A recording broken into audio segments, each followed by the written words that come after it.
What's up, everyone? We are diving back into the multiverse today for another epic. What if Naruto inherited the true Fox legacy and build own harem part 2? If you enjoy this story, make sure to hit that like button and subscribe to the channel for more fanfics like this. Now, let's dive right into the fanfic.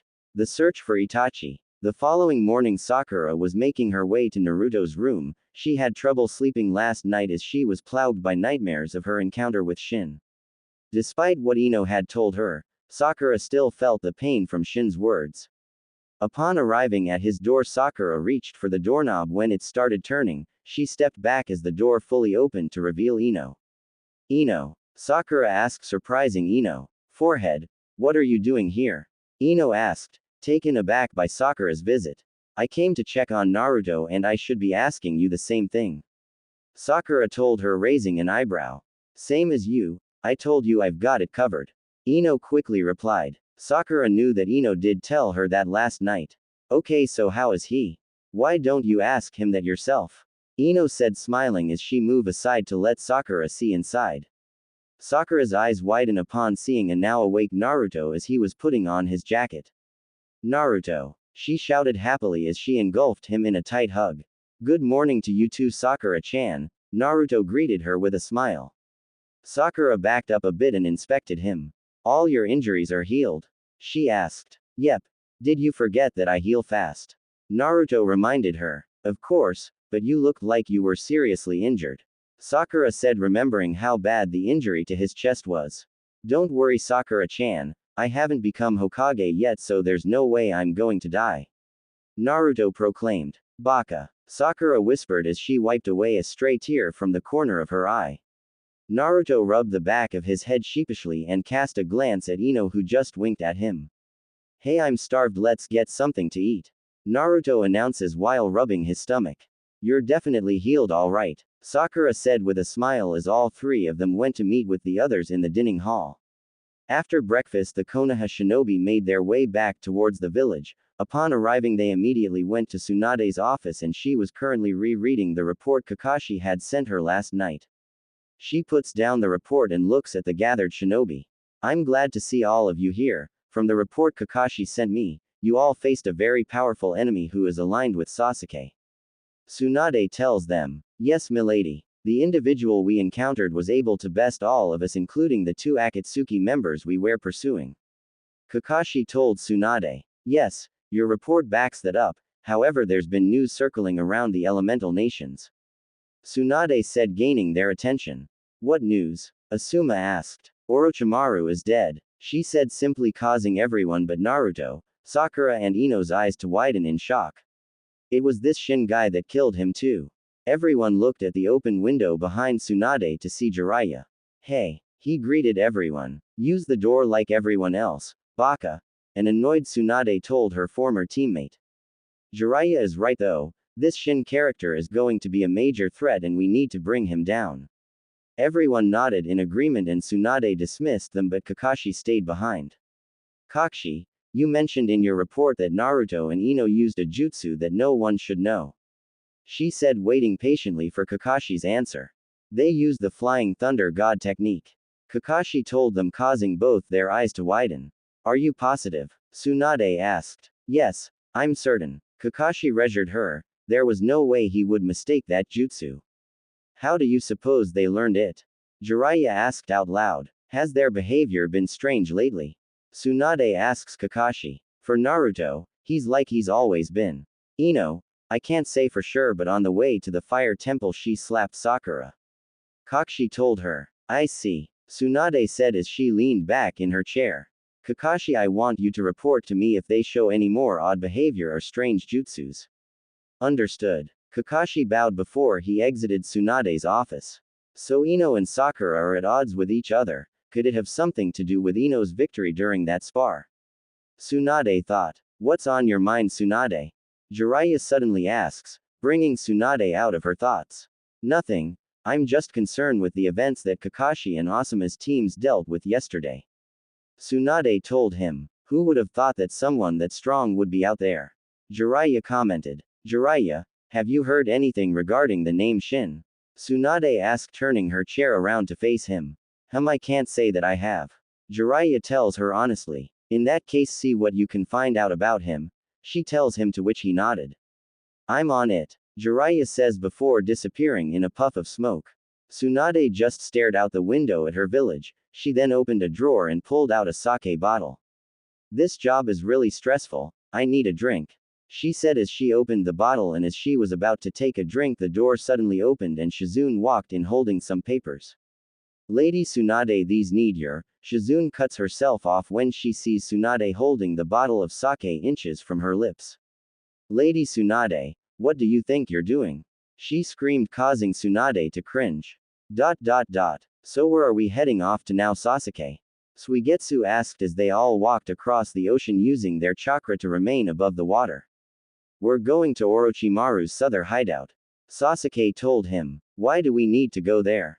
Suigetsu asked curiously. To get Karen, was all Sasuke said. Karen, do we really need her? Suigetsu asked, annoyed. He really couldn't stand Karen. Yes, Sasuke told him in a tone that meant he didn't want to be asked again. HMPH, can you believe this?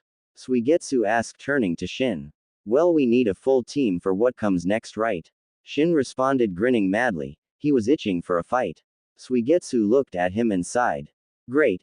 As if one lunatic was bad enough. He muttered to himself as an island came into view. They soon set foot on the island and entered the hideout. They came across several prison cells with prisoners looking at them. So the rumors were true after all.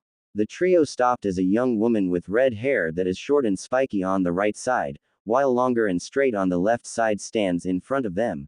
She glares at them with her crimson eyes. You managed to kill Orochimaru.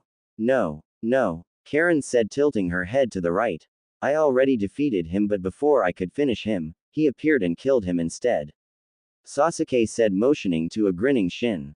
So you killed an already weakened opponent? Karen asked, adjusting her brown narrow glasses. I just put him out of his misery. Is that so wrong? He asked sheepishly. Idiot, Karen said in disgust. Karen, I want you to join us, Sasuke told her, getting straight to the point. No way. I've been left in charge of all these prisoners, why should I go with you? Karen told him. Sasuke looked back to Shin and Suigetsu. Free all the prisoners, he ordered, to which they both nodded their heads and started slashing the prison bars with their swords, setting the prisoners free. What do you think you're doing? Karen shouted as Suigetsu and Shin keep on slashing the prison bars, freeing prisoner after prisoner. Relieving you of your duty, Sasuke said plainly. Karen glared at Sasuke and looked to see Shin and Suigetsu turn a corner. She then brings herself closer to Sasuke. Hey Sasuke-kun, let's get out of here, just the two of us, she said in a sultry voice. What about Shin and Suigetsu? Sasuke asked, confused at Karen's change of attitude. Forget them, they'll just get in our way, Karen urged him as she snuggled his left side.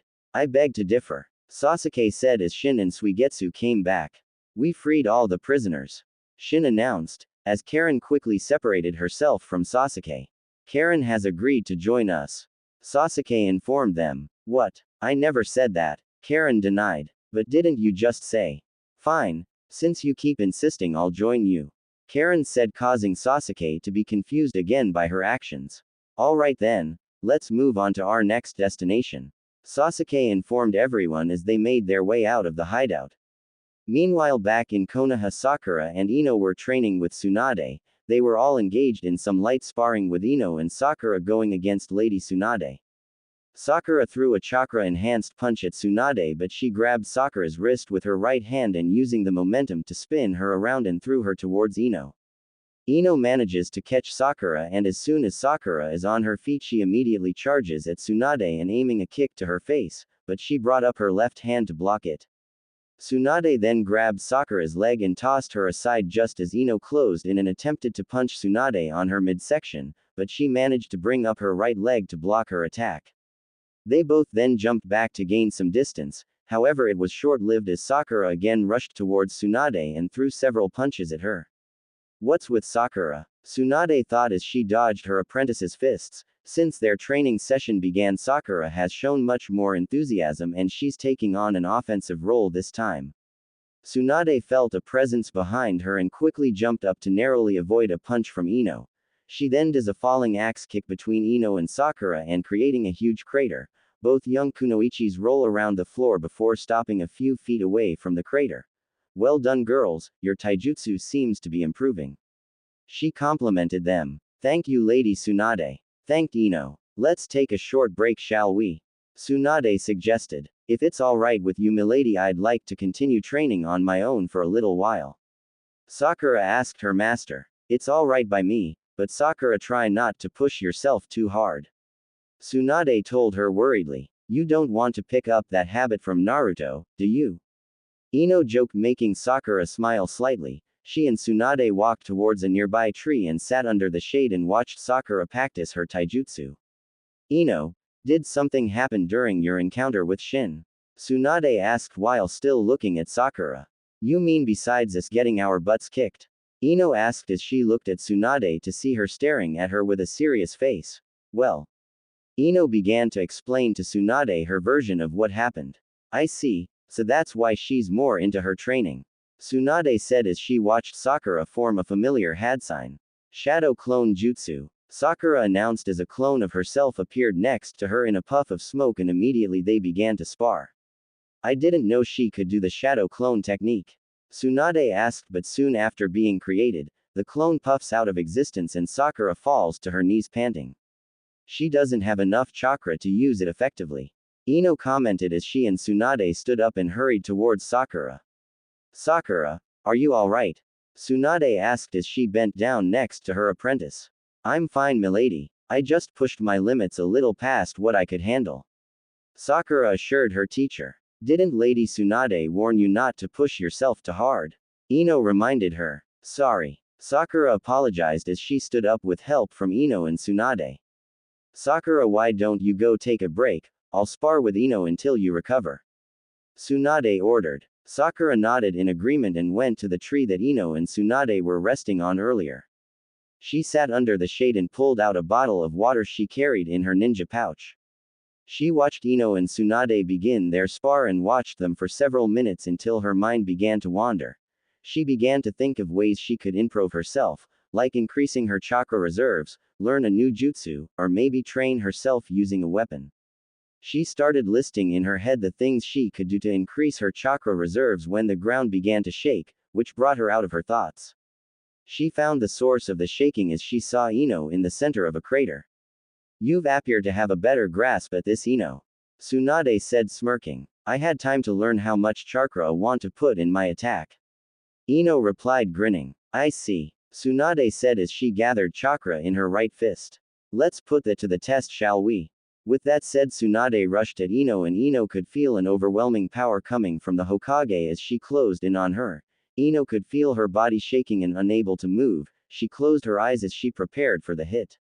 But then she felt something warm against her bosom and when she opened her eyes again, she found herself back at her den. She felt something nudge against her bosom and she looked down to see her kits looking at her with worried eyes. It was then that Ino realized that her kits are feeling what she's feeling. They're feeling her fear. Ino had forgotten that because of the link she has with her kits they can feel what she feels and vice versa. Ino hated herself for making her kits feel fear, more importantly her fear. She nudges and licks them to reassure them that she's fine now. Ino closes her eyes and when she opens them again, she's back in the training field with Tsunade closing in on her. Ino takes a deep breath and her shaking stops. Her eyes briefly become slits as she charges at Tsunade while gathering chakra to her right fist.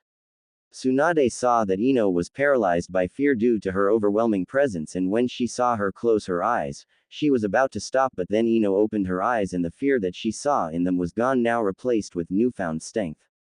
She saw Ino take a breath and then charge at her. Tsunade could feel great strength coming from Ino as she closed in. This strength, Tsunade began to think as her fist collided with Ino's, causing a powerful shockwave around them. Whoa, muttered Sakura as she brought her arms up to shield herself against the shockwave. Ino and Tsunade stood still with their fists still collided until Tsunade pulled hers back. Not bad Ino, not bad at all. Tsunade said impressed. You were testing me, weren't you milady? Ino asked. Yes. Tsunade confirmed. Why? Ino asked. No reason. Tsunade said as she walked to Sakura. Ino stared at her retreating back a little confused. That was strange, she thought. So Sakura, are you ready to join us? Tsunade asks. Why yes. Sakura responded a little surprised at what had occurred. Alright you two, let's work on your chakra control and to wrap it up you two will face off against each other. Tsunade explained, to which they both nodded. So where are we headed to now? Karen asked in a bored tone. We're going to the northern hideout.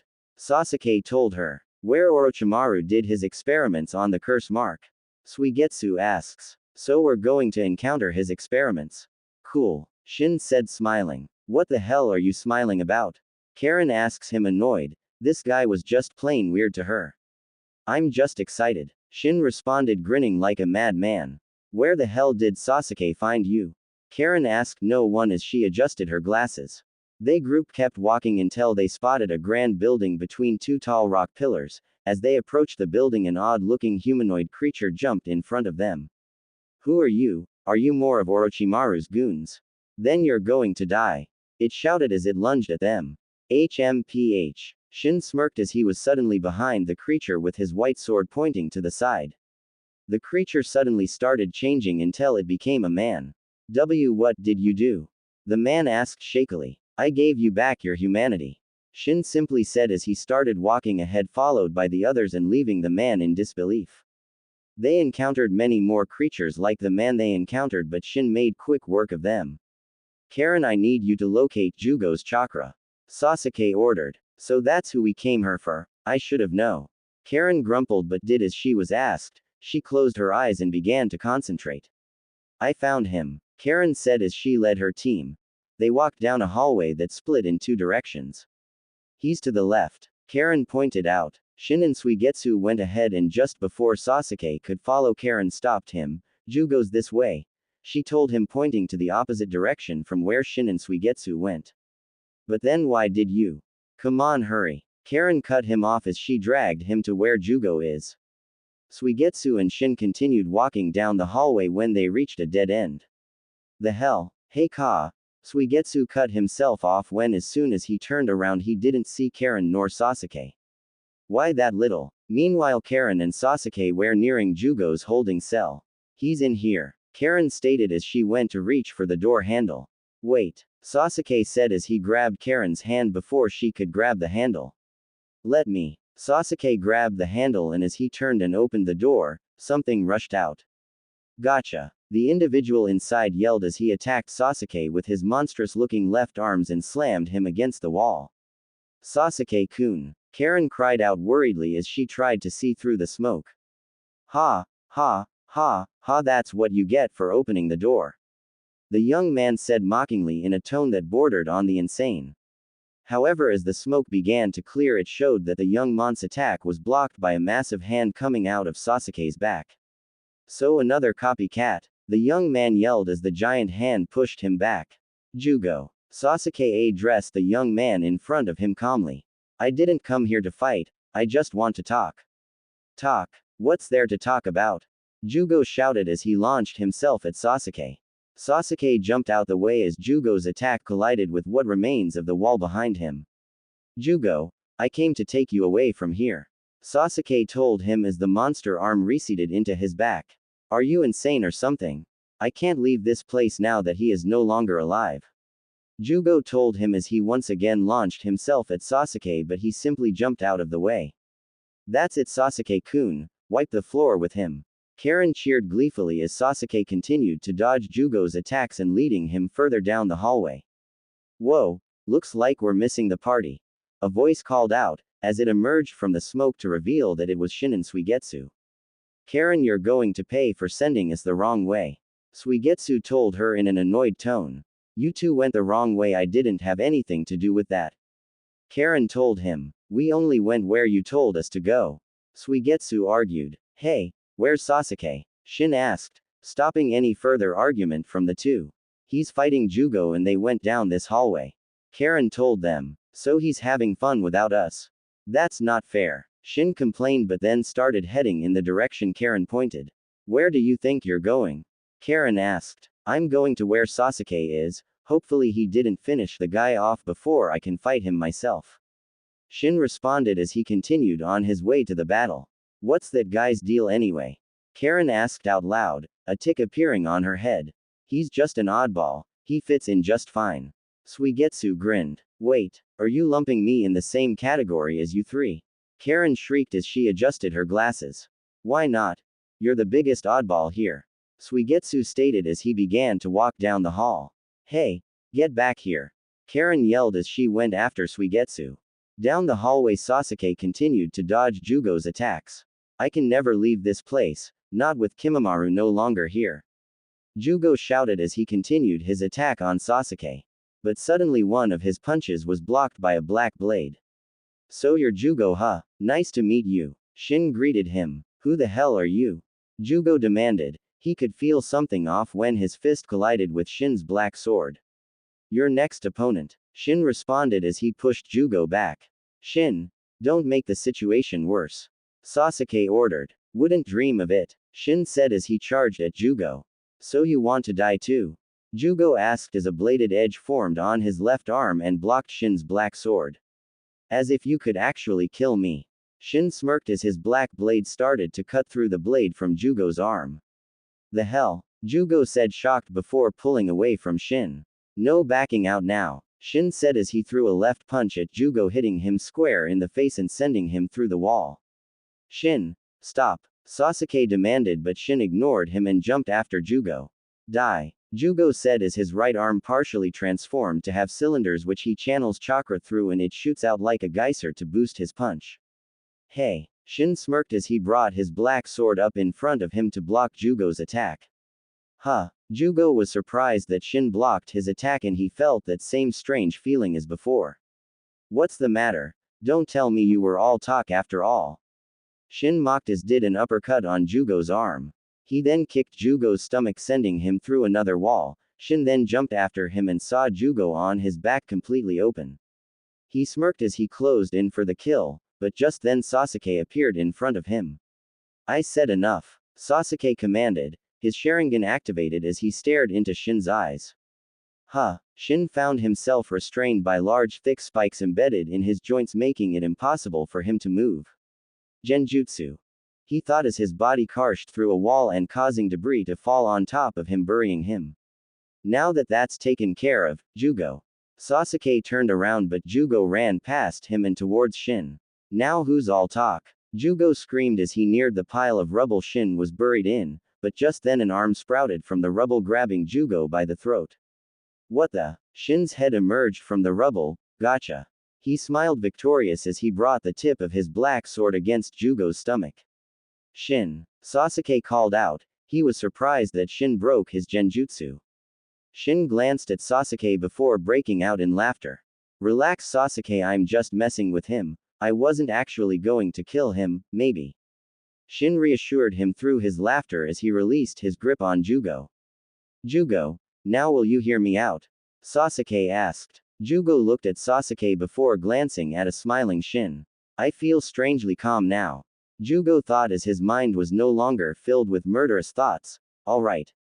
I want you to come with me, Jugo. Sasuke said, getting straight to the point. I can't. Kimamaru is the only one who can stop me when I go out of control. Jugo states as he looks around nervously. I can stop you, Shin said, raising his hand. I know why you came to Orochimaru and I can help you control your murderous impulses. What? Jugo stares at Shin with wide eyes. Yeah, you saw for yourself that I am more than capable, and besides, if you wanted to be free from your dark thoughts, then there is the alternative. Shin tells Jugo as he lifts up his white sword and the blade gleams in the light. Jugo gulps. There is that. He thought. Knock it off, Shin. Jugo, what he said is true.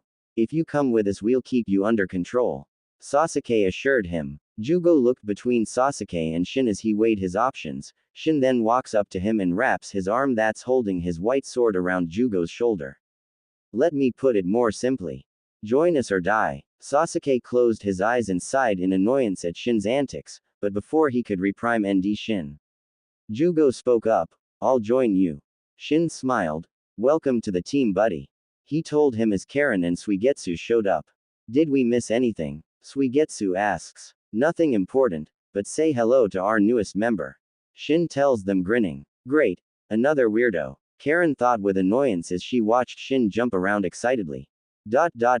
My body's killing me, complained Sakura as every step she took was torture. Why don't you just heal your body forehead? Ino asked as she walked next to Sakura and not suffering as she was. I'm out of chakra. Sakura groaned. Well, don't worry, I'll fix you up.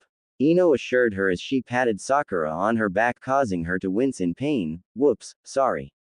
Sakura glared at her best friend. Ino had bested her in today's training and she had this smug look on her face. Sakura sighs in exhaustion. Despite putting in more effort, she still ended up struggling today and lost for the second time to Ino. Noticing her friend's gloomy expression, Ino spoke up. What's the matter, Sakura? Still upset that I beat you again? Sakura gritted her teeth. Oh, how Ino always loved to rub her accomplishments in her face.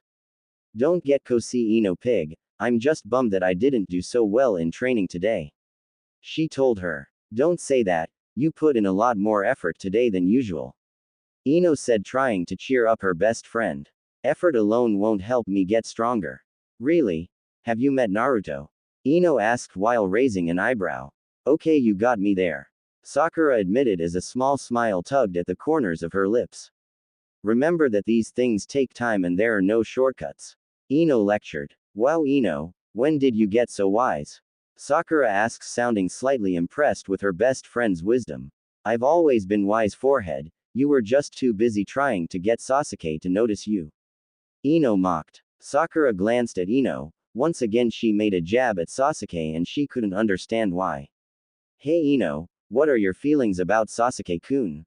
What do you mean? Ino asks, now looking at Sakura. What I mean is, do you still like him romantically? Sakura clarified. Hell no. Ino answered immediately. Sakura was taken aback by Ino's immediate response. Okay, what's going on, Ino? Sakura demanded as she stood in front of Ino. What do you mean? Ino asks while tilting her head to the side. Don't play dumb, you know exactly what I mean. I know for a fact that you loved Sasuke-kun as much as I do and now all of a sudden you don't care. Sakura practically shouted. Ino stared at Sakura before sighing. Look, Sakura, first of all, I was never in love with Sasuke. I just had a crush on him at the beginning, but now I just consider him a friend. But if he continues to act like a jerk, he won't even be that. Ino thought the last part. Sakura couldn't believe her ears. Just a crush. Sakura thought as she looked into Ino's eyes, searching for any hint of a lie. She didn't find any. You're serious, aren't you? Dead serious. Ino told her, watching the look of disbelief on Sakura's face with narrowed eyes. But, how can you just move on? Sakura half asked, half demanded. It's easy. I just tell myself that there are better men out there who are more than happy to notice my existence. I mean, who wouldn't notice all this? Ino said while striking a pose. Sakura looked at Ino from head to toe and her face went red. And another thing, what is with your body suddenly becoming so developed? Sakura demanded. Especially these. She brought up her hands and grabbed Ino's massive brias. They're freaking huge. Sakura started fondling Ino's brias. Hey, hands off the merchandise. Ino said as she pried Sakura's hands from her massive brias. What did you do to get your brias like that? Sakura demanded. Sorry, forehead, but it all comes down to good genetics.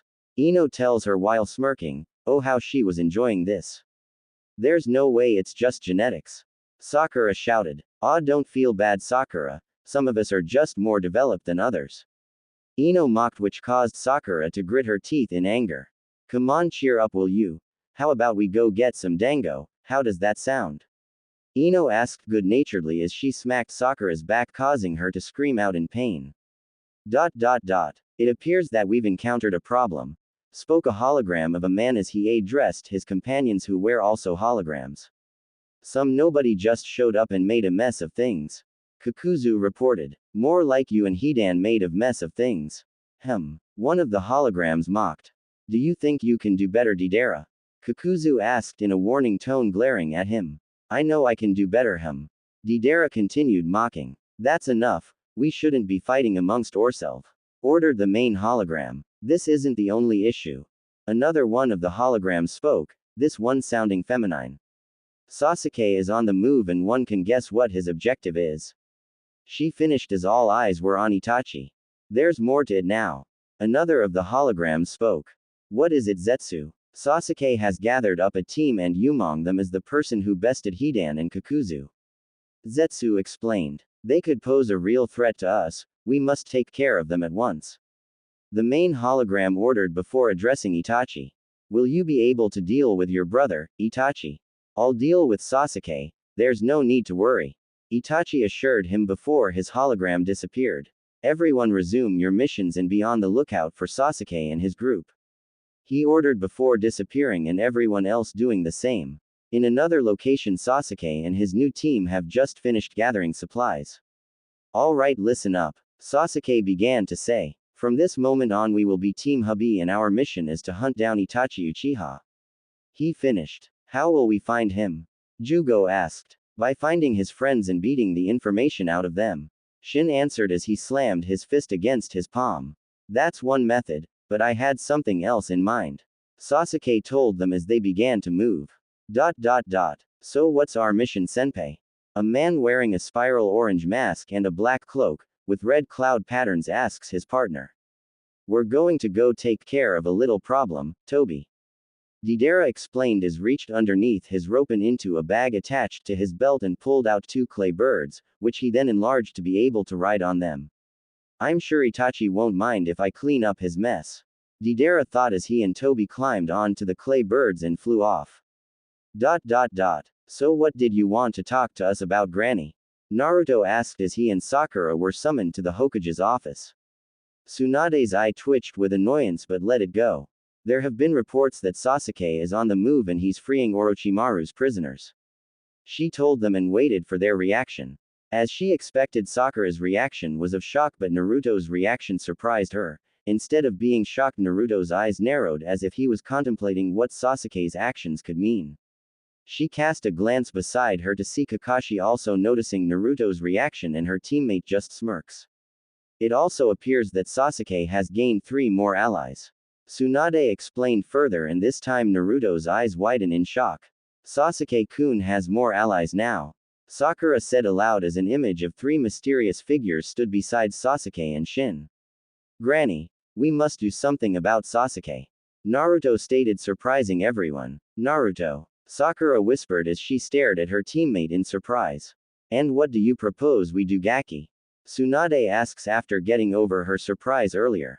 It's simple, we go after the only thing Sasuke wants. Uchiha Itachi. Naruto tells her. Tsunade looks into Naruto's eyes and smirks. Very well, brat. I'll assign another team to go along with Team 7, meet at the village gate in about an hour. Dismiss. Naruto and Sakura nodded before exiting the Hokage's office. The 3 remaining occupants stood quiet before Jiraiya broke the silence. For a second there I thought he was going to suggest we take Sasuke down.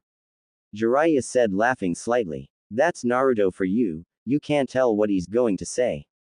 Kakashi commented, giving an eye smile. Maybe we're worrying about nothing. Tsunade thought as she got to work on choosing the team that will accompany Team 7. Meanwhile, Naruto was making his way to the Yamanaka flower shop. He needed to see Ino before he went on his mission. When he arrived at the flower shop, he saw Ino at the register helping a costumer. Here are you, ma'am. Ino said as she handed over a bouquet to an older woman. Thank you so much. The woman thanked Ino as she made her way out the door. You're welcome, ma'am, please come again. Ino told her with a smile. Naruto smiled before opening the door for the woman. Thank you, young man. She thanked Naruto as she exited the shop. No problem, ma'am. Naruto replied as he eyed Ino. The woman noticed how Ino and Naruto gazed at each other and smiled. Oh, to be young and in love, she thought as she went on her way. Excuse me, miss, I'm looking for a very attractive woman. Naruto said as he entered the flower shop. I think you need to be more specific, handsome. There are a lot of attractive women that come by here. Ino said, playing along. Maybe, but the woman I'm looking for is unique. Naruto began as he approached the register. She has a pair of beautiful blue eyes, that you can easily lose yourself in them. Naruto stopped in front of Ino as he stared into her eyes. She has the fairest skin among any other woman I've met. He brings up his right hand and places it against the left side of her face, caressing it. She is very stylish and knows exactly which outfit will complement her beauty. Keep talking, stud. Ino tells him as she leans into his hand. She has this wonderful scent that drives me wild. He says huskily as his eyes become slits. Is that so? Ino asks while smiling. Yes, and she has very kissable lips. Naruto said as he leans his head close to Ino's. I bet she's a good kisser. Ino says as she starts to lean towards Naruto with half-closed eyes. You have no idea. Naruto whispers as his lips are inches from Ino's. I think I do. Ino whispers as she closes the remaining distance and kisses Naruto's lips. The kiss is filled with an intense passion and longing. Naruto licks Ino's lower lip, asking for permission to enter, to which Ino complies. His tongue darts inside meeting hers and they fight for dominance. Naruto eventually won and his tongue began exploring Ino's mouth, tasting everything. Their bodies started to get hot and Ino brought up her hands and ran her fingers through Naruto's golden locks. Naruto brought his right hand down Ino's neck, towards her left braces and gave it a squeeze, causing her to moan in the kiss. Unfortunately, all good things had to come to an end as they parted and leaving a trail of saliva connecting their mouths. That's some kiss, stud. Ino said between breaths. Same here. Naruto replies as he leans his forehead against Ino's. So what mission are you being sent on? Ino asked as she closed her and inhaled his scent. How'd you guess? Naruto asked. You only ever kiss me like that when you have to go on a long mission. Ino responds as she opens her eyes to reveal that they're slitted. So what's the mission? Granny Tsunade is sending Team 7 along with another team to capture Uchiha Itachi. Naruto tells Ino. Ino's eyes widen and she brings her head up to look at Naruto. Uchiha Itachi. The guy that nearly captured you when you went to look for Lady Tsunade? She asked. That's the one. Naruto confirmed, smiling nervously. Are you crazy? Ino screamed, causing Naruto to reel back. Why the hell are you going after him? Because if we capture him, we can lure Sasuke back to the village. Naruto explained. Ino stared at him in disbelief. So you're willing to put yourself in danger for someone like him? She said coldly. Naruto was slightly taken aback by her tone. Ino. Naruto-kun, things aren't what they used to be. We have a family now, you can't continue being so reckless. If we lost you. Ino trailed off as tears began to form in her eyes. Naruto understood what Ino was going to say. He walked around the counter and embraced his mate. Ino wrapped her arms around Naruto, burying her face in his chest as she let her tears fall. They stayed that way for several minutes until Naruto felt that Ino was beginning to calm down. I'm sorry for making you feel this way, Ino-chan, he began to say as he rubbed Ino's back. But I'm not being reckless, I promise. I have everything planned out, I'm not going to get myself captured. He assured her. Ino lifted her head from Naruto's chest to stare at him. Naruto-kun, what if you encounter Sasuke's team? Then we'll fight and capture them. Naruto responded. Baka, what are you going to do if you fight Shin? Ino shouted. Oh him. Naruto scratched the back of his head nervously. He overpowered 2 of the best Jonin from Konoha and 2 Akatsuki members. Even we couldn't so much as put a scratch on him, argued Ino. Well, we didn't use our full power since there were witnesses. Naruto defended. My point exactly, you won't be able to go all out with everyone watching. Ino told him. And I won't be there to back you up. But I will. A startled Naruto and Ino quickly turned towards the direction of the voice, but relaxed as soon as they realized who it was. Hinata-chan. Naruto called out happily as he went to greet her. Hi Naruto-kun. Hinata greeted bashfully as Naruto lifted her off the ground and spun her around. Naruto-kun. She squealed joyfully, before Naruto set her down and covered her lips with his in a heated kiss. Hey Hinata. Ino greeted as she walked around the counter to stand before them. Hinata regretfully parted from the kiss to address Ino. Hello Ino. What did you mean earlier? Ino asked. Lady Tsunade has assigned Team 8 to assist Team 7 in capturing Uchiha Itachi. Hinata explained. That's awesome, see Ino-chan. You have nothing to worry about. Naruto said excitedly as his hold on Hinata tightened. Hinata just laid her head on Naruto's shoulder and sighed happily. On the contrary, now I have more to worry about. Ino sighed as she crossed her arms. Seriously Hinata, this Shin is no joke, so please be careful. Hinata removed herself from Naruto's arms to stand before Ino. Don't worry, Ino, we'll be careful. Hinata assured Ino as she placed her hand on her shoulders. Ino looked into Hinata's eyes before her eyes start glowing, which causes Naruto and Hinata's eyes to glow. I'm sharing with you our battle with Shin. Ino explained as the glowing stopped to reveal their slitted eyes. Good luck and be careful. She told them as she hugged Hinata. Thank you, Ino, we will. Hinata assured her as they pulled back from their hug, but still held on to each other. And don't worry, I'll make sure Naruto stays out of trouble. Hey, see that you do, Ino said while giggling. Hinata took a hold of Naruto's left arm and led him out the flower shop. See you when I get back, Ino-chan, I love you. Naruto managed to say before he was pulled out of the shop.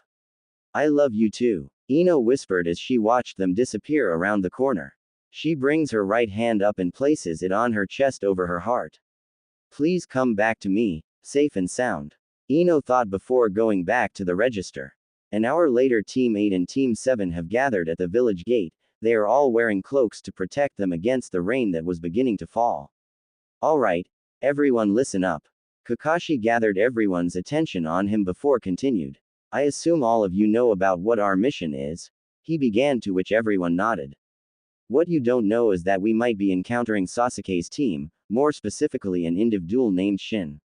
This individual was able to best Kakashi, Asuma and their teams. He was even able to best two Akatsuki members. Yamato explained, making Kiba's eyes widen. So it's important to exercise extreme caution. If you spot Sasuke's team, or Itachi and his partner Kisame, don't engage. Kakashi finished and everyone nodded in agreement. Alright, let's begin. With that said, everyone was on their way. Don't you just love the rain? Shin asked. No one in particular as stretched his arms out and looked up at the sky, letting the rain hit his face. Forgive me for not sharing your enthusiasm, Karen said sarcastically as the rain pelted against her cloak as the group made their way through a forest. Shin, aren't you afraid you'll catch a cold? Jugo asked. Nah, I never get sick, he responded. Idiots never do, Karen muttered before suddenly stopping. What's wrong, Karen? Sasuke asked, turning around to face her.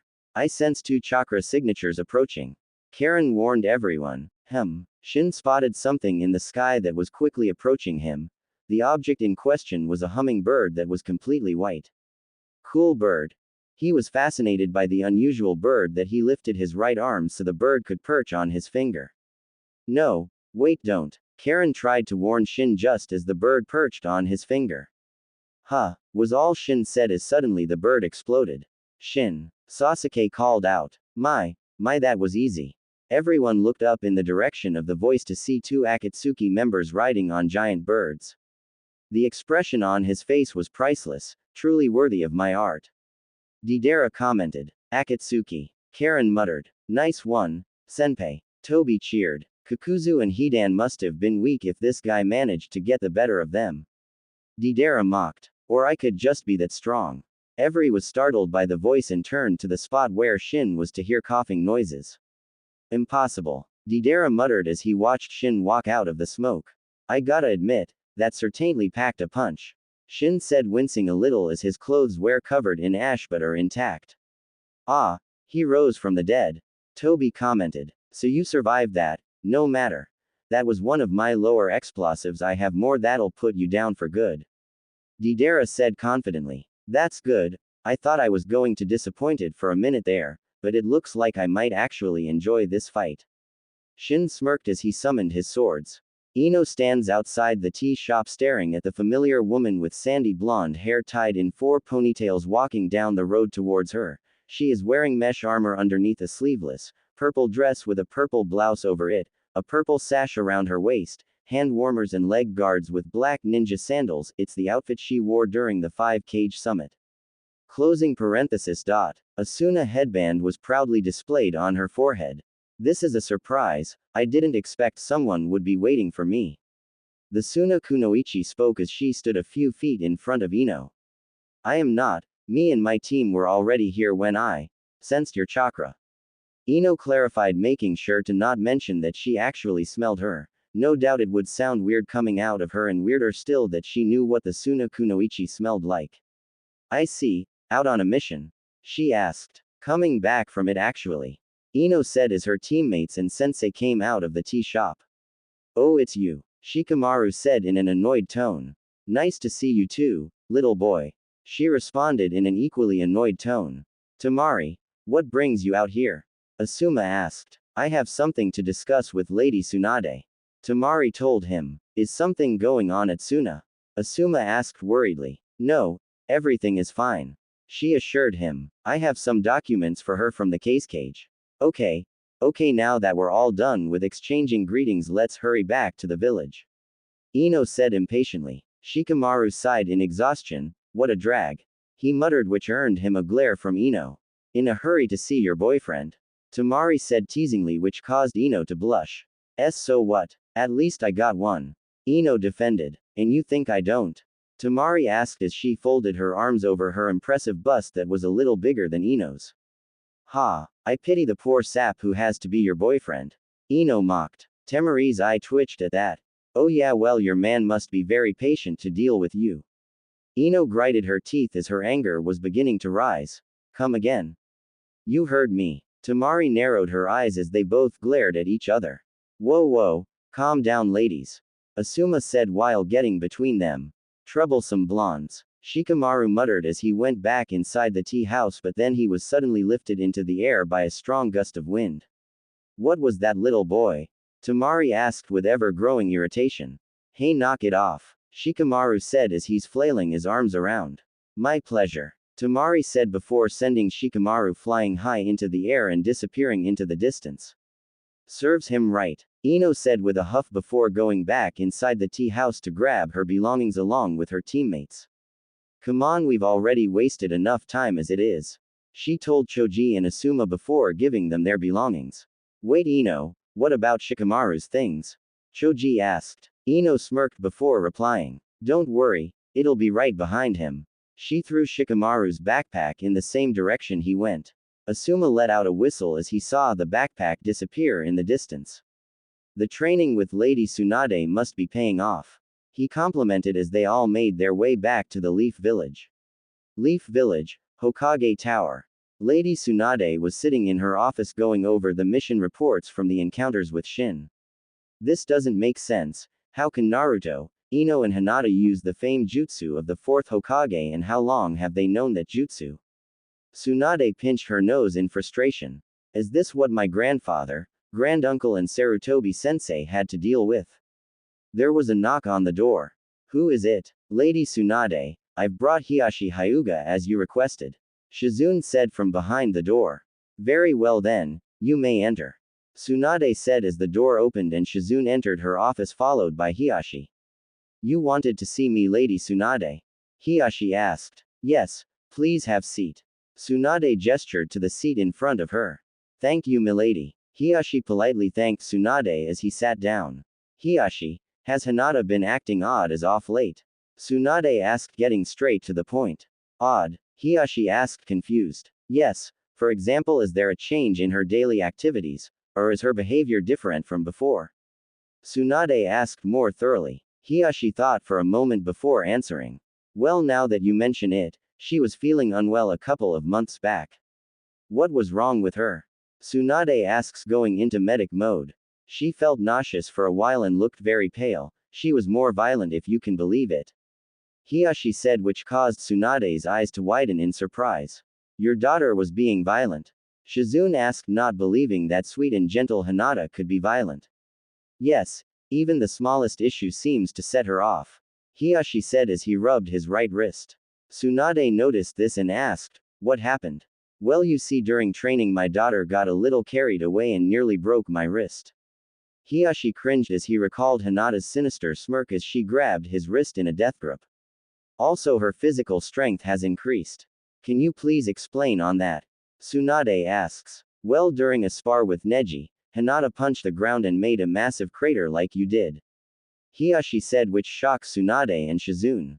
Then Hinata asked to fight all of the Hyuga clan's head family and branch family. Hiashi began. Why would Hinata ask that?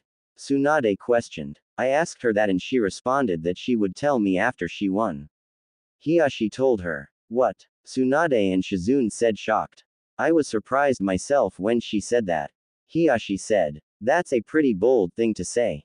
Tsunade said, her eyes narrowed. I thought it was a joke, but the look in her eyes and the tone of her voice suggested otherwise. Hiyashi told them, what happened? Tsunade asked, wanting to know. She defeated all of us. All of you. Shizune said, stunned at such a feat. Yes, she easily defeated the others with hardly any effort. She saved me, Neji and Hanabi for last, attacking us individually as if she testing us. Hiyashi explained. Testing you? Tsunade questioned. It was as if she wanted to prove a point which I didn't understand until she told us to attack her at once. That's insane. Tsunade said. This behavior was definitely unlike Hinata. We thought so too, but she insisted and we did attack her only to be easily repelled and she took us down quickly and easily. Hiyashi concluded. Tsunade and Shizune stared at Hiyashi in shock and awe. Tsunade then asked, what was the point she was trying to prove? She wanted to prove that she was stronger than all of us combined and could take us down anytime she wanted without hardly trying. She then kept her promise and told us the reason for this battle. Hiyashi trailed off as he began to recall. Flashback. Hinata was looking down at her defeated clan members who were scattered around the training field. Groans of pain can be heard around the field as her clan members attempted to move. Hiyashi couldn't believe what his daughter had done. The gentle, kind and timid girl he raised just took down every member of the clan without hesitation or mercy. He raised his head to see his daughter standing over him. Her eyes held such strength that he almost felt afraid. Father. Hinata suddenly spoke. I will now tell you the reason why I asked to fight you all. Her voice didn't falter as she spoke, which surprised Hiyashi. I did this to make clear where we all stand. What do you mean? He asked nervously. That you are all beneath me. Hinata said in a cold tone which caused a chill to go through everyone. I just made it clear that I am not anyone's puppet and whatever plans some of you may have for me should be considered crushed. She continued with the same cold tone. My life is for me to decide, am I understood? She said, causing everyone to nod quickly. Hiyashi stared at his daughter in awe. During her statement, Hinata displayed strength and confidence that he couldn't believe this was his daughter. It reminded him of his late wife. She displayed such strength and was a real lioness when protecting their daughters. In fact, their auras were strikingly similar. Hiyashi couldn't help the smile that spread on his lips. You've become strong, Hinata. I thought I made that clear just now. Hinata said, her tone softening. True, but I wanted to say it just to make it clear. He explained, still smiling. I'm so very proud of you. Hinata smiled as she offered her hand to her father. Thank you, father. Hiyashi took his daughter's hand as she helped him stand. Flashback end. Tsunade and Shizune looked at Hiyashi's smiling face as he finished with astonishment. How long ago was this? Tsunade asked. Probably a week ago. He answered. What else? Ah. Everyone on the room was startled by a scream coming from outside, followed by the sound of branches snapping. Tsunade quickly got up from her chair to look out her window. What's going on out here? She looks towards a nearby tree to see Shikamaru hanging from one of the branches. Shikamaru. Wah! She cuts herself off when something else descends from the sky and hits Shikamaru, causing him to be free from the branches and crash on the ground. Shikamaru. Tsunade calls out his name in concern as she leaps from the window to land in front of him. Shikamaru is lying on his upper back with his legs lying against the tree facing up and a backpack on his face. Are you alright? She kneels down and removes the backpack from his face, which left an imprint. Shikamaru looked up at Tsunade before muttering, troublesome. He took the backpack from her and put it back on his face. Tsunade was annoyed at his behavior, but before she could voice it out, several shinobi arrived to check out what came flying into the village. Lady Tsunade, is everything alright? One of them asked. Yes, nothing to worry about. Tsunade assured them. But what about him? Another one said, pointing to Shikamaru. It's fine, it's just Shikamaru. She said, causing everyone to nod in understanding before disappearing. Tsunade rose to her feet as looked up at her window where Hiyashi and Shizune were looking at her. She jumped back up to her window as Shizune and Hiyashi made room for her. Hiyashi, I think we should continue this discussion some other time. I understand, Lady Hokage. Hiyashi agreed. Also keep a close watch over Hinata in case she shows any more strange behavior. Tsunade told him. If I may ask milady, what makes you so suspicious of her? Hiyashi asks. It's not just her. Tsunade looks at him with a serious look. What I'm about to tell you only myself, Shizune, Jiraiya, and Kakashi know. What's going on? Hiyashi asked, not liking the seriousness of this conversation. Your daughter along with Naruto and Ino have someone learned the fourth Hokage's famous jutsu, the Flying Thunder God technique. Tsunade said, causing Hiyashi's eyes to widen in shock. Are you serious? Hiyashi blurted out. Quite serious. Tsunade said as she watched Hiyashi cast his gaze down. How can this be? Hiyashi asked no one in particular as he rubbed his forehead. How did Hinata come across such a coveted technique from the fourth Hokage? Hiyashi, what I just told you must never be revealed to anyone else. Am I understood? Tsunade told him sternly. Yes, Lady Hokage. Hiyashi agreed, still trying to wrap his mind around the fact that his eldest daughter knows the Flying Thunder God technique, but then he realizes something. Lady Tsunade, there is a seal that the Hyuga main house created to prevent the branch house from using their Byakugan to spy on them. Yes, I am aware of that seal. Tsunade says. I believe Hinata used it on herself. Hiyashi told her. I fail to see the problem with that since she's allowed to use it on herself, I believe. Tsunade said, not understanding Hiyashi's concern. Hinata would never use that seal since she believes it's a sign of distrust between the main and branch houses. She was against putting the seals in her room, but we did it anyway for her own good. So the fact that she would willingly use it on herself is unlike her. Hiyashi finished explaining. I see, thank you for telling me this. Tsunade said as she pondered this new information. Lady Tsunade, does Inoichi know about this? Hiyashi asks. No, I didn't get a chance to talk to him yet. He's currently out on a mission. She explained. Very well, I'll be sure to keep an eye on my daughter. Hiyashi bowed before exiting the Hokage's office. Do you think he took it well? Shizune asks. Perhaps. Tsunade sighs. I wonder how Inoichi will take it. Meanwhile at the village gate, Ino, Tamari, Choji and Asuma have finally arrived. Alright Ino, Choji, you two can head on home, I'll report to the Hokage. Asuma said, and the second he finished that sentence Ino sped off. Okay, see you tomorrow you two. Ino quickly said while leaving a trail of dust behind her. She's probably in a hurry to get laid. Tamari commented as she and Azuma headed to the Hokage tower. In no time they were both standing before the Hokage. Asuma, how was the mission? Tsunade asked. The mission went well, Lady Tsunade. Asuma responded as he handed Tsunade his mission report. That's great to hear, Tsunade said as she took a scroll from Asuma. That will be all, Asuma noted before disappearing in a puff of smoke. Tsunade then turned her attention to Tamari. Tamari, how was your trip? It was fine, milady. Tamari answered as she handed Tsunade some documents. Thank you, Tsunade said as she took the documents from her and began to go over its contents. She then stamped the documents with her special ink stamp before filing it away.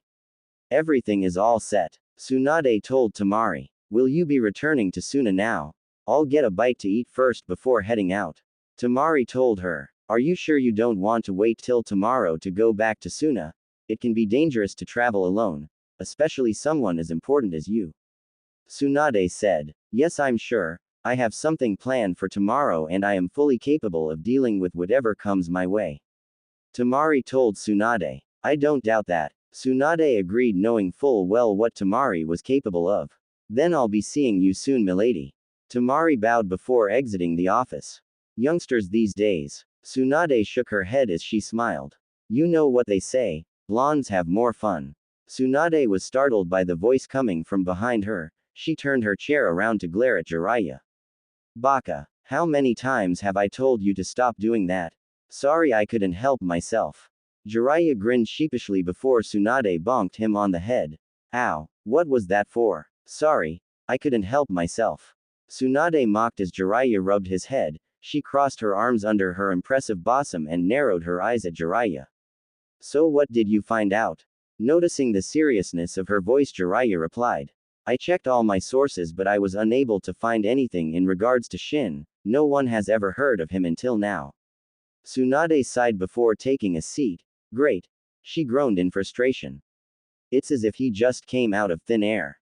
Jiraiya commented. We just need to analyze the information we already have on him to find some kind of weakness.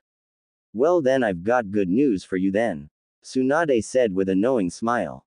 We have someone that can not only go toe-to-toe with Shin but actually managed to beat him too. She told him still smiling.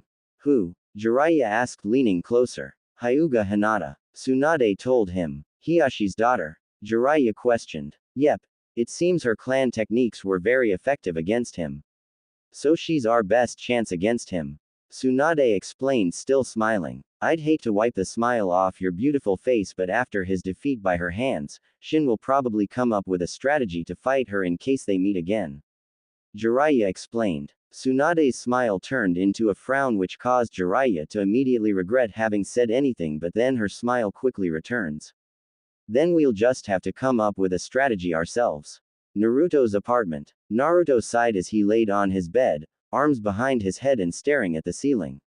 He was disappointed that he didn't get to see Ino and let her know that he was alright. She was really against him doing this and he hated himself for upsetting her. I have to make it up to her somehow. He closed his eyes and began to think of what he could do for Ino when his stomach started growling. No use thinking on an empty stomach, time for some ramen. He got out of bed and headed for the door, but just as his hand was about to reach the handle the door suddenly swung open causing him be slammed against the wall. Naruto, are you here? Ino called out as she entered Naruto's apartment, the door closing behind her to reveal a disoriented Naruto as he stumbles forward. Ino checked Naruto's room first. Not here, she muttered as she noticed that his bed was disturbed. He was here, she said excitedly as she checked the room for any more signs while Naruto was stumbling around outside his bedroom. She checked his closet, rummaging through his clothes. There was some spare clothes for her since she sometimes stays over. She closes his closet and begins to head towards the bedroom door. On the other side Naruto is leaning against the wall next to his bedroom door. The room around him was spinning and he couldn't think straight. His bedroom door was open but Ino couldn't see him as the door was blocking her view. I bet he's at Ichiraku. Ino sighs as she exits his apartment. I'd better go home and drop off my stuff. God, I can sure use a shower. She made her way home but along the way she felt like she was being watched. A stalker, huh? Ino rolled her eyes, they were such a pain.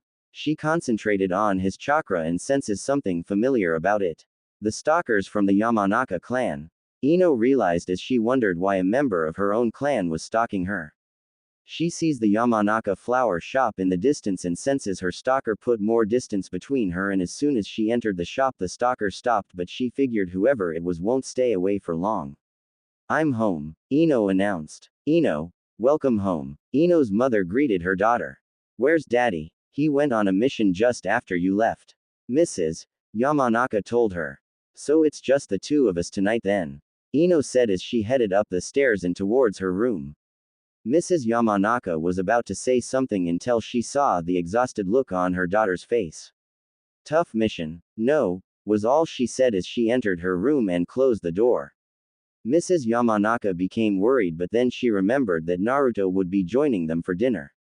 I'm sure she'll cheer up when she sees Naruto. She then goes to the kitchen to prepare. Once inside her room Ino closed the curtains of her window and checked her room for anything that shouldn't be there. After confirming that there wasn't anything she took in a deep breath through her nose and exhaled. It smells the same, which means nobody has been in here. She then sat at the edge of her bed and focused on sensing the chakra of her stalker, and sure enough he was closer to her house but not by much. Time to see who this stalker is. She closed her eyes and started to concentrate. Outside a man wearing an ambu mask and cloak is hiding in a tree. He was tasked with observing Ino Yamanaka and report anything unusual to Danzo.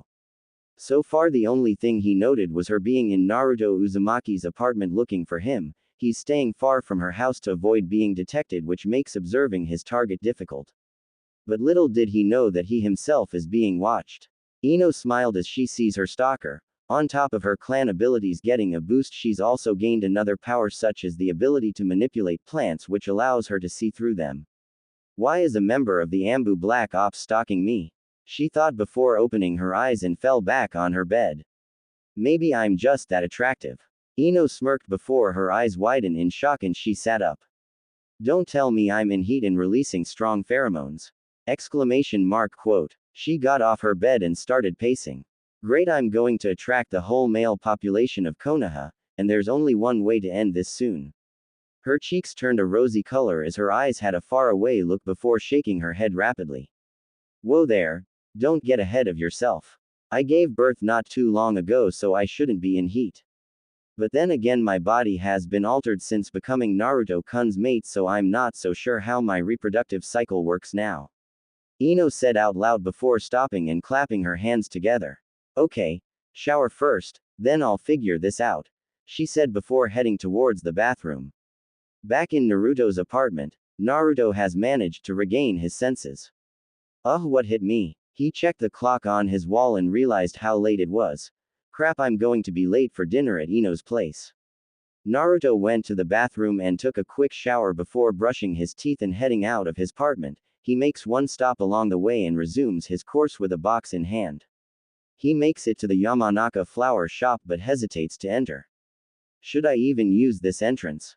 He said out loud as he looked around for any other way inside. I guess there's no helping it then. He entered the Yamanaka flower shop but found no one inside.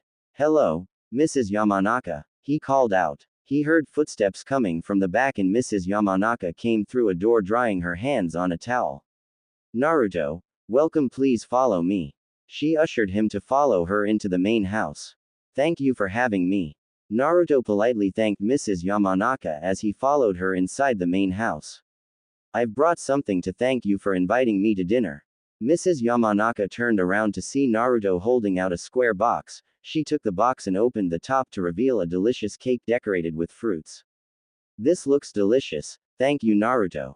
Mrs. Yamanaka went to the kitchen to put the cake away but turned around to address Naruto. Ino's getting ready, so why don't you have a seat on the sofa? Oh, thank you, Naruto said before doing as he was told. He sat on the couch for several minutes, taping his fingers against his leg. Finally fed up with waiting, Naruto stood up and headed towards the kitchen. Mrs. Yamanaka, is there something I can do to help? Mrs. Yamanaka, who was busy cutting some vegetables, was pleasantly surprised by the offer. Thank you for offering, Naruto, but you don't have to. I want to, and besides, it wouldn't feel right to have you do everything while I just sat on the couch doing nothing. Naruto argued. Mrs. Yamanaka was touched by his sincerity. Well, when you put it that way, how can I refuse? She then motioned for Naruto to help her chop some vegetables first before asking him to set the dining room table. Meanwhile, Ino was still enjoying her shower, the water running down her curvaceous body. God, this feels so good. She moaned as she ran her hands across her impressive bust, washing away the sweat and grime. But despite the relaxing shower, she's still on edge over the Ambu stalker. She can still sense him at the same distance away from her house. I wonder if the stalker will try something as I sleep. Ino thought as she turned the knob off and the water steadily stopped. She reached for a towel and started drying herself off before wrapping the towel around herself. She picked up her blow dryer hanging from a towel rack and proceeded to dry her hair. After her hair was dry, she reached for the clothes she brought and put on a lacy purple bra and panties. She then put on a purple spaghetti strap tank top which stretched over her massive briefs, and slipped on some jean shorts. She tied her hair in a ponytail before finally exiting the bathroom and walked barefoot down the stairs towards the dining room. Mom, is dinner ready ye? Ino cut herself off when she saw Naruto setting up the table. Naruto looked up to see Ino and smiled widely. Hey Ino-chan, dinner will be ready soon, so could you wait a little bit longer please? Also, you look amazing by the way. He winked at her before resuming setting up the table. Ino just stood in place staring wide-eyed at Naruto. She then walked over to him, grabbed him by his shoulders and made him face her. What the hell are you doing in my house? She asked through gritted teeth. Your mom invited me over for dinner. Naruto answered her. Ino blinked at this. Why would mom invite Naruto to dinner unless? Naruto, did you stop by my family's flower shop? Yep. I stopped by earlier to see you but you weren't there, and your mom told me you were on a mission and would be back later, so she invited me to dinner so that I can see you. Naruto explained. When did you get back? She asked curiously. I got back a while ago. He told her. Ino facepalm. Why didn't you contact me telepathically? Why didn't you? He countered with a sly grin, causing Ino to be taken aback. Well, Ino stammered as she tried to come up with an excuse. Naruto folded his arms as he looked at Ino with a smug look. Ino noticed this and frowned. What's with that look? Nothing. It's just that you make the cutest expression when you are confused. He then placed his index finger underneath her chin and raised her head slightly. It makes me want to do this. He leaned his head down and captured her lips in a passion-filled kiss. Ino's eyes widened in shock and was about to scold him about kissing her in her house with her mother close by, but stopped when she felt the passion from the kiss. Combined with the longing to see him, Ino gave in to the kiss as she closed her eyes and wrapped her arms around his neck. Her worries about being caught in the ambush stalking her were pushed to the back of her mind as she continued to kiss her mate passionately. Naruto brought his hands around her to caress her back before trailing down to her round butt and gave it a squeeze, causing Ino to moan in the kiss.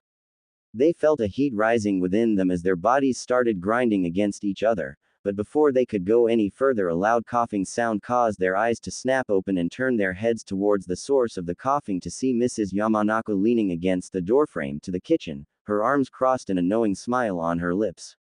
I hope I'm not interrupting anything, she said, still smiling. Mom, this isn't what it looks like, Ino said hastily as she removed herself from Naruto. Oh really? Mrs. Yamanaka asked, raising an eyebrow. She noticed the thin trail of saliva that connected the mouths of her daughter and Naruto when they parted. Because to me it looked like you were having an intense makeout session with Naruto. Ino just stood there unable to come up with a counter-argument. Mrs. Yamanaka continued to smile as she watched her nervous daughter looking anywhere but her. She broke out into a fit of laughter, making Ino and Naruto look at her oddly. She then looked at them and spoke. Ino, there's no reason to hide the fact that you and Naruto are clearly together. Was Ino and Naruto's response. I'm perfectly fine with you dating him. Naruto is a very nice and handsome young man. Great job in finding such a stud. She winked at Naruto, causing him to blush. Thanks. Ino said, not quite sure whether to be happy that her mother approves of Naruto or grossed out that her own mother just flirted with her mate, and who can blame her. Naruto is quite the eye candy, especially when he removes his jacket. Why don't you two have a seat while I get the food? Mrs. Yamanaka said as she went into the kitchen. Naruto and Ino just stood there for a bit before letting out a collective sigh. That was a relief. Ino spoke as her heart was beating rapidly. She suddenly felt a pair of strong arms wrap around her waist and bringing her against a hard chest. I guess this means we can continue, Naruto whispered seductively in Ino's ear, causing her to shudder. Baka, we can't, Ino told him as the fire within her was reignited. Why not? Naruto said, nuzzling into Ino's platinum blonde hair and inhaling the scent of her vanilla shampoo. It took all of Ino's willpower not to give in. She could hear her mother's footsteps approaching and Ino pried herself free from Naruto's arms and took a seat just as her mother entered the dining room. I hope you have a healthy appetite, Naruto, Mrs. Yamanaka said as she carried a large serving tray filled with food. Naruto immediately went to her and grabbed a hold of the tray. Let me help you with this, Mrs. Yamanaka, Naruto offered. Mrs. Yamanaka smiled. You're such a gentleman, Naruto. Thank you. She alloyed him to carry the tray to the table where she started filling up their plates with food. They both took their seats. Naruto sat next to Ino while Mrs. Yamanaka sat at the head of the table. Itadakimasu, the three said in unison before digging in. The food is delicious, Mrs. Yamanaka, Naruto complimented as he stuffed his face. Thank you, Naruto, but don't forget you helped make this, Mrs. Yamanaka said. Nah, all I did was chop some vegetables. You cooked this amazing meal, Naruto told her. You're being too modest, Naruto, Mrs. Yamanaka said, but still appreciated the compliment. Ino just stared at them with bewilderment. They are getting along so well, and she had never seen her mother smile like that except when she spent time alone with her father. But then again, this was Naruto. He practically radiated happiness and his smile was infectious. You're being fully quite Ino, Mrs. Yamanaka spoke, startling Ino. What do you mean? Ino stuttered. Don't be shy now, tell me, how did your relationship get started? For the longest time you had a crush on Sasuke Uchiha, Mrs. Yamanaka asked as she leaned on the table. Ino groaned as she cast her gaze on her food and drummed her fingers on the table. Right, Mom knew I liked Sasuke. She thought before looking at her mom. Mom, it was a silly crush of a little girl. I'm a kunoichi now, and I've moved on to bigger and better things. There was a tint of red on her cheeks as she said the last part. Mrs. Yamanaka noticed this and smiled knowingly. As for how we got started, Ino trailed off as she cast a glance at Naruto. It was over a bowl of ramen. Naruto said smiling as he placed his hand on top of Ino's. Try several, Ino added while rolling her eyes, but did nothing to remove Naruto's hand. Mrs. Yamanaka giggled at the couple's interaction. That can't be everything, I hope. Far from it. So after Naruto-kun stuffed his face, he asked me out to one Konoha's popular restaurant. Ino said, "Wait a minute, I don't recall you going out." Mrs. Yamanaka narrowed her eyes at Ino, who scratched the back of her head with her free hand nervously. "I may have snuck out," Ino confessed. Mrs. Yamanaka said. "Anyway, we had a wonderful evening and we started dating after that." Ino told her. "How long ago was this?" Mrs. Yamanaka asked, suspicious. They both glanced at each other before looking back at Mrs. Yamanaka. "A couple of months," Ino answered. "So you've been dating that long, and if I had to guess, no one else besides me knows about you two, am I right?" She asks, to which they nod. Mrs. Yamanaka takes a sip from her tea before setting her cup down. "Ino, how deep is your relation?" Ino and Naruto are surprised by the question. Whatever do you mean, Mom?" Ino managed the ask as she avoided looking directly into her mother's eyes. "You know very well what I mean. You are both young, you have a body a lot of women would kill to have, and Naruto is no doubt shredded underneath those clothes, so I know you two have probably been doing it like rabbits," she said, causing them both to blush furiously. "There's no way," Ino began to say, but her mother's glare caused her to gulp nervously.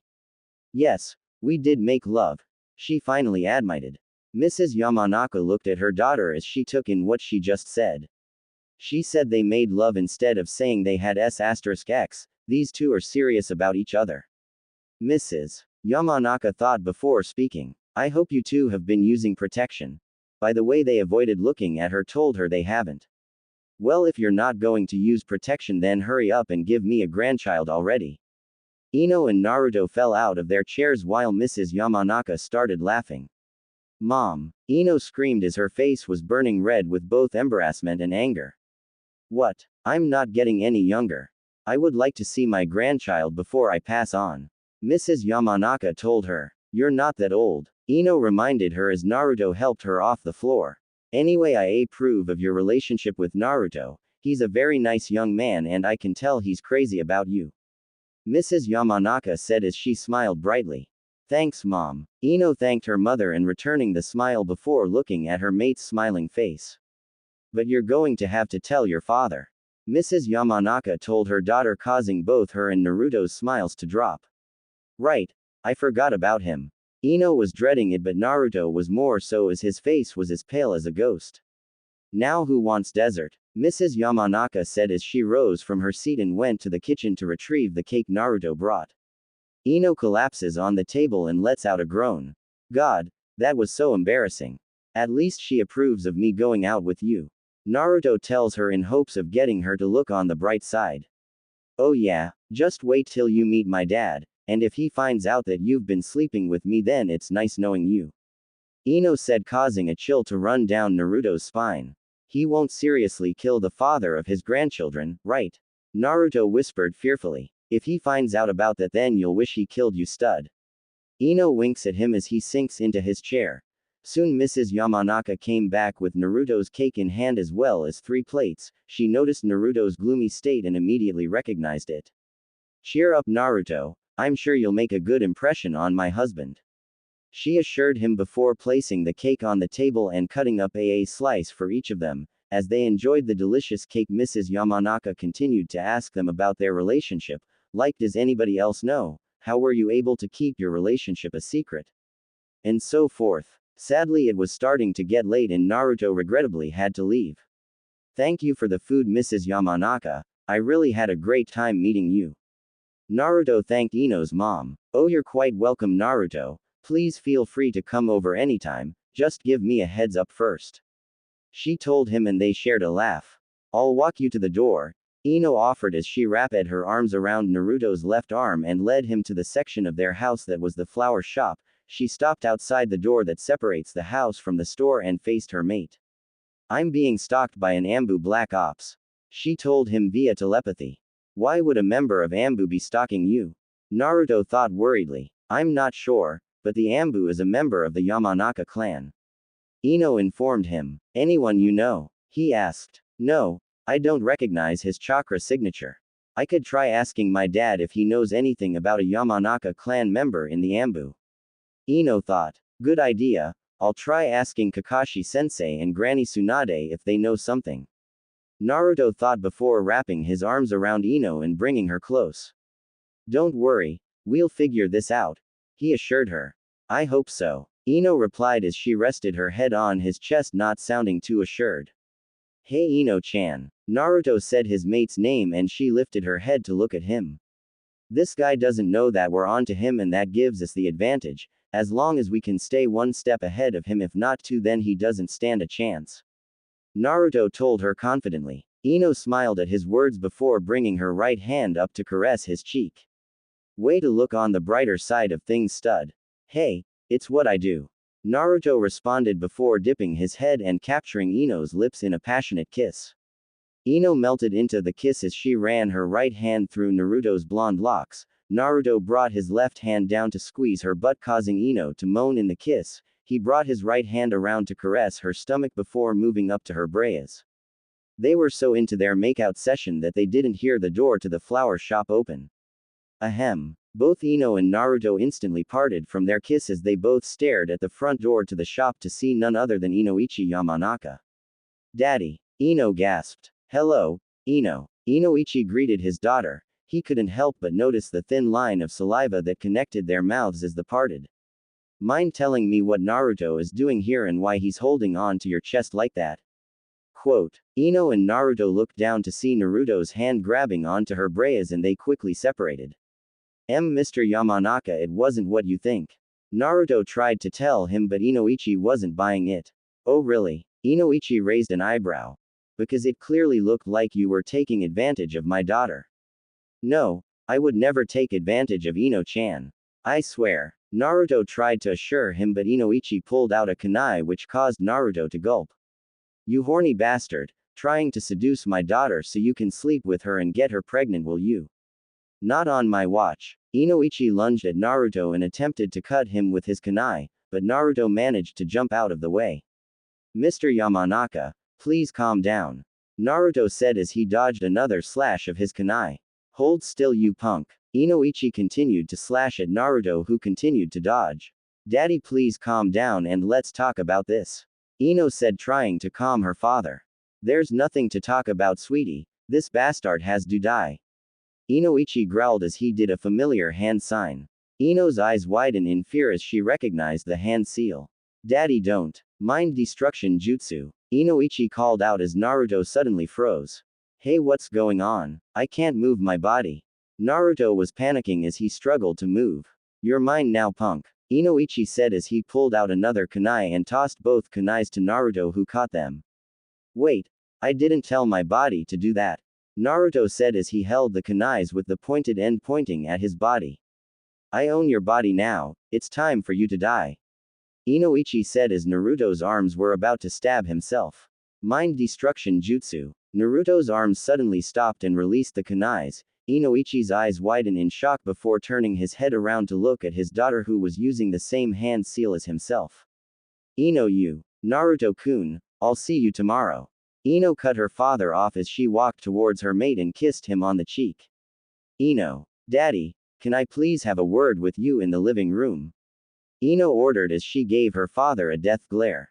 Sure, sweetheart. Inoichi fearfully agreed as he hurried to the living room. See you tomorrow, Ino-chan. Naruto said goodbye as he quickly exited the Yamanaka flower shop. He didn't want to risk facing Ino's wrath. He started to make his way home when the wind picked and he suddenly froze. No way. He grinned widely before disappearing. A fair distance away, the route Ambu that was assigned to watch Ino saw Naruto enter the Yamanaka flower shop and stay till late in the evening before leaving. What was the Jinchuriki doing at Inoichi's home? I'd better report this to Lord Danzo, he said before disappearing. Meanwhile, Tamari was already a fair distance away from the village, but she was still deep in the forests of the Land of Fire. After having something to eat, she immediately began making her way back to Suna, but despite leaving while the sun was still up, it was already dark and she wasn't out of the woods, so to speak. Maybe I should have taken Lady Tsunade's advice and waited till tomorrow. Tamari realized as she was starting to regret her decision. I wonder if it's not too late to turn back. She thought out loud before she heard a noise coming from the bushes. Tamari summoned her battle fan and got into a battle stance. Show yourself, she demanded as she waited for whatever it was to come out. She didn't have to wait long as he squirrel emerged from the bushes and stared at Tamari. She couldn't help but giggle. I guess I'm a bit on edge, she said to no one as she turned around but collided with something hard. Hey, what the? She took a step back and saw what she bumped into, a monster.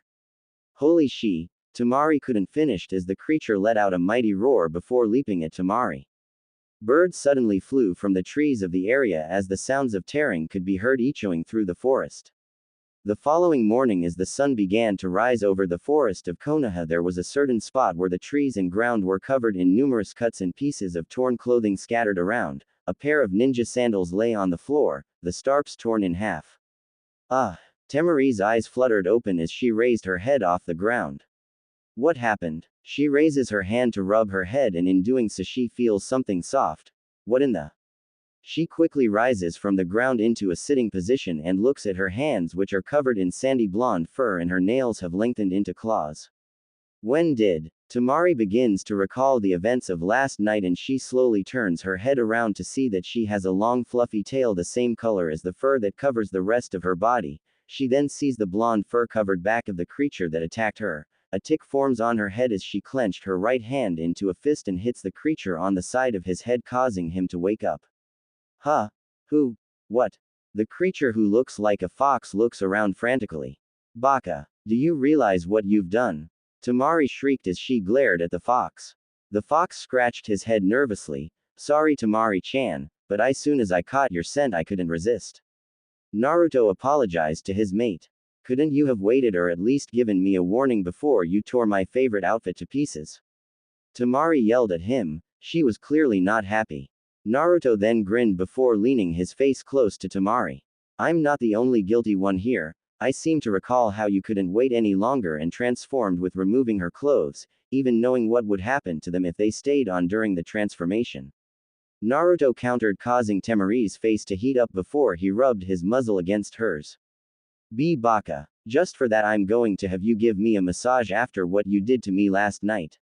Tamari said matter-of-factly. Your wish is my command. Naruto said huskily as he laid Tamari on the ground and gave her a massage. Yamanaka house. Mrs. Yamanaka was humming a tune as she prepared breakfast for her family. Inoichi was sitting on a couch in the living room reading the newspaper.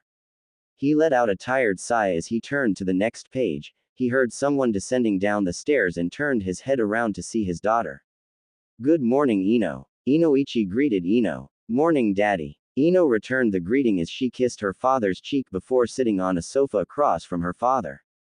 They both sat in silence as Ino rested her head on her right hand and Inoichi was still reading his newspaper. Finally, Ino broke the silence. Dad. Inoichi jumped a bit before lowering his newspaper to meet Ino's gaze. Why, yes, sweetie, he asked nervously. Do you remember what we discussed last night? Ino asked as she narrowed her eyes at her father, causing him to gulp. How can I forget? Inoichi thought as he recalled the events of last night. Flashback. Inoichi is sitting on the couch nervously as his daughter and wife stood in front of him glaring daggers at him. How could you do something so rash, Inoichi? Mrs. Yamanaka asked after Ino filled her in on what happened. I was protecting Ino. Inoichi responded. By trying to kill Ino's boyfriend. Mrs. Yamanaka raised her voice, causing Inoichi to cringe. He had his hands all over Ino. Inoichi defended. That punk has only one thing on his mind. Dad. Ino shouted at her father. Naruto-kun isn't like that. How can you be sure? Inoichi raised his voice. He tells you he isn't like that, getting you to let down your guard with sweet talk or even make it so you want to do it. Ino blinks before giving her father a deadpan expression. Dad, This is Naruto we're talking about. He can't hide anything from me, and I do admit that he does sweet talk me. See, Inoichi said before Ino raised her hand in front of him, signaling him to wait. But, it's something normal couples do. You and mom do it. Ino noted. That's because your mother and I are married. Inoichi explained. So if I married Naruto-kun, then you'll be okay with him? Ino asked. No. Inoichi shouted as he rose to his feet. Inoichi. Mrs. Yamanaka shouted her husband's name as she glared at him, causing Inoichi to sit back on the couch. Honestly, you're acting just like my father, she said as she pinched the bridge of her nose. I am nothing like him, Inoichi said, feeling insulted. What do you mean, Mom? Ino asked curiously. When your father and I started dating, my father gave him the 3rd degree. Mrs. Yamanaka smiled as she remembered how afraid of her father Inoichi was. He told him the same thing your father told Naruto. Oh come on, he was being unreasonable. I would never do anything you didn't want to, Inoichi stated, which caused Ino to groan. That's exactly what I've been telling you about Naruto.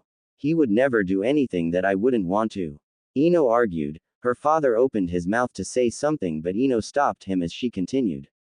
He isn't hiding anything from me, as if he can.